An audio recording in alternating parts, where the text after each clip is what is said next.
എന്തായാലും ഡേവിഡ് കാറ്റലാങ് വാറുന്നതോടുകൂടി അഭികേട്ടയുടെ തന്തലാങ് മൊത്തം പുറത്തോട്ട് വരുന്നുണ്ട്. വിദേശ താരങ്ങൾക്ക് സാലറി പോലും കൊടുക്കുന്നില്ല, അവസരങ്ങൾക്ക് വേണ്ടി കാത്തിരിക്കുന്ന താരങ്ങളെ ആയിരുന്നു അവർ കൊണ്ടുവന്നത്. സീറോ സൈസ് സാലറിയിൽ കളിക്കുന്ന താരങ്ങൾ ബ്ലാസ്റ്റേഴ്സിൽ ഉണ്ടായിരുന്നു എന്നുള്ള വെളിപ്പെടുത്തൽ നമ്മളെല്ലാവരെയും അമ്പരപ്പിക്കുന്നതും അത്ഭുതപ്പെടുന്നതുമാണ്. അതിനെ തുടർന്ന് ഡേവിഡ് കാറ്റലാങ് സ്വന്തം ആത്മഹത്യാപരമായിട്ടുള്ള ഒരു തീരുമാനം കൂടി പറയുകയാണ്. തന്നെയും കേരള ബ്ലാസ്റ്റേഴ്സ് ചൂസ് ചെയ്തത് വില കുറഞ്ഞ പരിശീലകൻ എന്ന നിലയിലായിരുന്നു. ഞാൻ കേരള ബ്ലാസ്റ്റേഴ്സിന് വേണ്ടി ഡിപ്പിടിക്കാൻ വരുന്ന സമയത്ത് എൻ്റെ സാലറി നന്നായിട്ട് കുറച്ചിട്ടുണ്ടായിരുന്നു.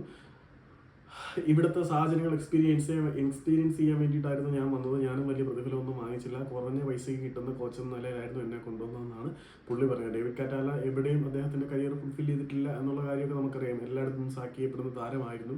പക്ഷേ പുള്ളിയെ തുറന്നു പറഞ്ഞു, എനിക്ക് ഇവിടുത്തെ എക്സ്പീരിയൻസ് വേണമായിരുന്നു, ആ എക്സ്പീരിയൻസിന് വേണ്ടി ഞാൻ സാലറി കുറച്ചു.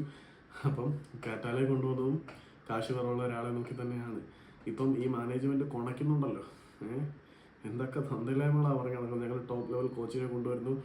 കോച്ചിന്റെ പദ്ധതികളിൽ സ്ഥാനമില്ലാത്തതുകൊണ്ടാണ് നോയയിലൂടെയും അസറിനെയും ഐവനെയൊക്കെ പറഞ്ഞു വിട്ടതെന്ന് തന്തയില്ലായ്മ പ്രചരിപ്പിച്ച് ഇവന്മാര് കോച്ചിനെ കൊണ്ടുവന്ന് തന്നെ പൈസ പറഞ്ഞ ഒരാളെ നോക്കി എന്നുള്ള സ്കീമാണ്.